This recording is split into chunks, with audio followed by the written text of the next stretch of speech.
সম্মানিত ভাইরা আমার, এই রমজান মাসে আল্লাহ রাব্বুল আলামিন একজন রোজাদার ব্যক্তিকে কত পছন্দ করেন, কত মহব্বত করেন, তার প্রতি আল্লাহর কত দয়া একটু দেখেন। একজন রোজাদার ব্যক্তি যখন রমজান মাসে রোজা রাখে, শুভে সাদিক থেকে শুরু করে দীর্ঘ আপনার 15-16 ঘন্টা যখন সে না খেয়ে থাকে, না খেয়ে থাকার কারণে তার শরীরের মধ্যে পাকস্থলীর মধ্য দিয়ে তার গাল, তার মুখ দিয়ে একটা আপনার দুর্গন্ধ সৃষ্টি হয়ে যায়। আল্লাহ রাব্বুল আলামিন কত তার বান্দাকে ভালোবাসেন, কত রোজাদারকে ভালোবাসেন। এই বান্দার মুখের দুর্গন্ধকে আল্লাহ রাব্বুল আলামিন এত পছন্দ করেন যে আল্লাহর নবী বিশ্বনবী মুহাম্মদ রাসূলুল্লাহ সাল্লাল্লাহু আলাইহি ওয়াসাল্লাম তার প্রিয় সাহাবী আবু হুরায়রা রাদিয়াল্লাহু তাআলা বর্ণনা করেছেন যে আল্লাহ রাব্বুল আলামিন একজন রোজাদারের মুখের গন্ধ, রোজাদারের মুখের গ্যাসকে এত পরিমাণ পছন্দ করেন যে মিশকে আম্বরের চাইতে এই গ্যাস আল্লাহ রাব্বুল আলামিন বেশি পছন্দ করে।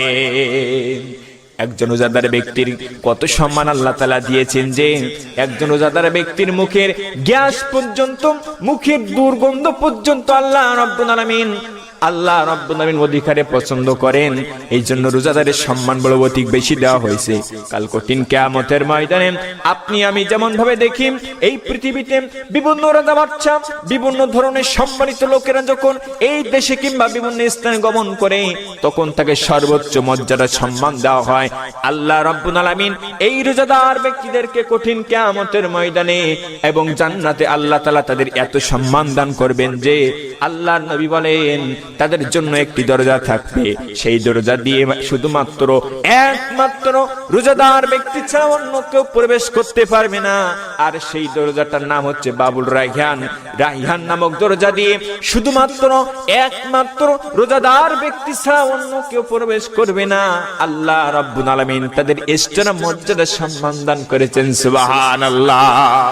আল্লাহ রাব্বুল আলামিনের কাছে রোজাদার এত সম্মানিত যে, এত প্রিয় যে আল্লাহ রাব্বুল আলামিনকে, যে আল্লাহকে না দেখে আমরা ইবাদত করি, যে আল্লাহর জান্নাতকে না দেখে আমরা তার ভয় করি ইবাদত করি, আল্লাহ রাব্বুল আলামিন এই রোজাদারকে সুসংবাদ দিয়েছেন যে আল্লাহর নবী বলে গিয়েছেন একজন রোজাদার ব্যক্তির জন্য দুইটা সুসংবাদ বেশি। এক নাম্বার যখন সে ইফতারি করে, দুই নাম্বার যখন আল্লাহর সঙ্গে যখন সাক্ষাৎ করবে, দুইটা সময় তার জন্য অধিক খুশি আনন্দের সময়। এক নাম্বার যখন ইফতার করে, আপনি লক্ষ্য করে দেখবেন একজন রোজাদার ব্যক্তি সারাদিন না খেয়ে যখন ইফতারি সামনে নিয়ে বসে যায়, হোক সেটা পানি, হোক সেটা খেজুর অথবা ছোলা মুড়ি। আর একজন ব্যক্তি সারাদিন রোজা রাখার পরে, একজন ব্যক্তি সারাদিন রোজা রাখলো না, সে যখন ইফতারি সামনে নিয়ে বসে যায়, আর একজন রোজাদার ব্যক্তি সে সারাদিন রোজা রাখার পরে কষ্ট ক্লান্তি দূর করে যখন ইফতারি সামনে নিয়ে বসে যায়, তার না কত মজা লাগে। এমন মজা একজন বেরোজগারি কখনো পেতে পারে না।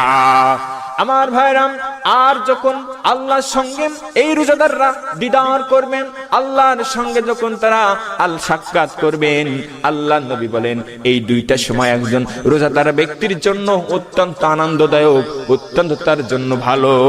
আমার ভাইরাম, আল্লাহর সঙ্গে যদি দিদার করতে হয়, আল্লাহর প্রিয় বান্দা যদি হতে হয়, রমজান মাসে এমন মাসকে আমরা পেয়ে যদি তার কাজ যদি করতে না পারি, যদি কাজে লাগাতে না পারি, আপনার আমার মতন হতভাগা এই পৃথিবীতে আর কিছুই দেখা যাবে না।